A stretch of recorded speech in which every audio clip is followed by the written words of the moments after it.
Alors je me présente, donc Patrice Lesné, je dirige, le pôle, qui est une scène conventionnée d'intérêt national, art en territoire, qui est basée au Eurevest.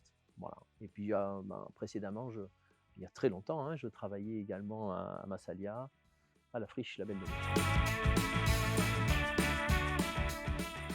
Alors le temps fort clown est une idée, donc maintenant on est à la 7e édition en fait de ce temps fort. L'idée c'était de présenter le clown, tel qu'il est aujourd'hui, de sortir de cette image ancienne qui est le clown tarte à la crème avec le nez rouge. Voilà pour, comme on le fait d'ailleurs pour le cirque, hein, dans la saison cirque Méditerranée. L'idée c'était de présenter, vraiment toutes les arts du cirque d'aujourd'hui.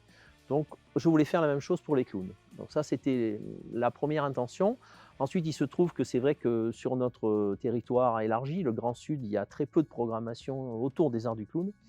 Voilà, on peut retrouver de temps en temps un ou 2 clowns dans les saisons, mais il y en a finalement très peu. Voilà, donc c'était vraiment, au départ d'amener ici sur ce territoire les clowns, donc de trouver des clowns, au niveau national, voire même parfois international. Donc, l'idée c'est ça et puis c'est autour de cette idée de clown, c'est d'y associer aussi des spectacles qui sont des spectacles que je qualifie plutôt comment dire? De loufoques, qui sont des spectacles, qui ont un ressort autour de l'humour, qui sont des spectacles décalés, mais qui ne sont pas des spectacles, avec la figure du clown comme on l'entend, c'est-à-dire avec un nez, avec un costume, voilà, qui sont des spectacles un petit peu à la marge, qu'on pourrait, avoir ailleurs dans la saison, mais que je choisis de mettre aussi dans le temps fort clown pour montrer que justement, on peut aussi parler de toutes ces choses-là, même quand on n'est pas un personnage de clown. Ah! Alors si j'étais un clown, je crois que j'aime bien l'univers de Gacon, voilà, qu'on n'a pas encore reçu, hein, voilà, on l'aura sans doute, j'espère, puisque ça fait des années que j'essaye d'avoir Bonaventure ici et j'arrive jamais, mais là, l'année prochaine, je pense qu'on sans dévoiler déjà un peu la saison prochaine, mais j'espère en tout cas qu'on va l'avoir.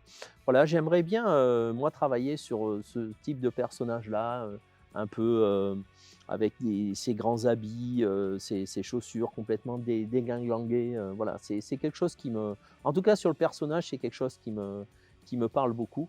Voilà et puis, moi j'aime beaucoup l'objet donc, je pense que je travaillerai également, peut-être un peu plus que lui, hein, il est un peu moins sur l'objet. On a reçu des clowns qui travaillent beaucoup les objets. Moi j'aime beaucoup l'objet, j'aime beaucoup faire vivre les objets, voilà, c'est aussi, l'origine de mon arrivée dans ce métier et je pense que en tant que clown, je retravaillerai sur ces objets du quotidien que je pourrais, aussi détourner pour aller vers un récit, clownesque.